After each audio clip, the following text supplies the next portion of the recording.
Hi guys, குட்டி சட்டியில் ஒரு குட்டி மீன் குழம்பு எப்படி செஞ்சோன்றதை பார்க்கலாம் வாங்க. முதல்ல ஒரு குட்டி அடுப்பை பற்ற வச்சு அதில் குட்டி சட்டி வச்சு 2 டீஸ்பூன் நல்லெண்ணெய் ஊற்றி எண்ணெய் காஞ்சது 1 டீஸ்பூன் கடுகு பொரிஞ்சதும் 1/2 டீஸ்பூன் வெந்தயம் 1 டீஸ்பூன் வடகம் தாங்க மீன் குழம்புக்கு ரொம்ப முக்கியம், அதை மறக்காமல் போட்டுக்கோங்க. வடகம் வெந்தயம் பொரிஞ்சதும் வெங்காயம் போட்டு வதக்கணும். அது கூட பூண்டு, கருவேப்பிலை, பச்சை மிளகா இதையும் போட்டு வதக்கி அது கூட 1/2 டீஸ்பூன் உப்பு போட்டு நல்லா வதக்கிக்கணும். வெங்காயம் நல்லா வதங்கணும். தக்காளி போட்டு வதக்கிக்கணும்.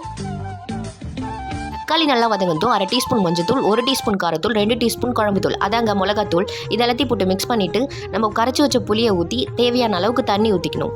இதோட ஃபுல் வீடியோ கீழே டிஸ்கிரிப்ஷனில் கொடுத்துருக்கேன், பார்த்து என்ஜாய் பண்ணுங்க. அப்புறம் ஒரு 5 நிமிஷம் மூடி விட்டுடணும். குழம்பு நல்லா கொச்சி வந்ததுக்கப்புறம் நம்ம க்ளீன் பண்ணி வாஷ் பண்ணி வச்சிருக்கிற மீனை எடுத்து அதில் ஒன்றா போட்டுக்கணும். மீன் போட்டதுக்கப்புறம் ஒரு கரண்டி வச்சு லைட்டாக மிக்ஸ் பண்ணி விட்டுட்டு ஒரு 10 நிமிஷம் மூடி போட்டு கொதிக்க விடணும். அதுக்கப்புறம் அதை ஓப்பன் பண்ணி பார்த்தீங்களா எண்ணெல்லாம் பிரிஞ்சு வந்திருக்கும். அதுக்கு மேலே கொஞ்சமாக கருவேப்பிலை தூவி இறக்கணும்னா சூப்பரான குட்டி சட்டி மீன் குழம்பு ரெடி. இந்த வீடியோ உங்களுக்கு பிடிச்சிருந்துச்சுன்னா லைக் பண்ணுங்கள், கமெண்ட் பண்ணுங்கள்.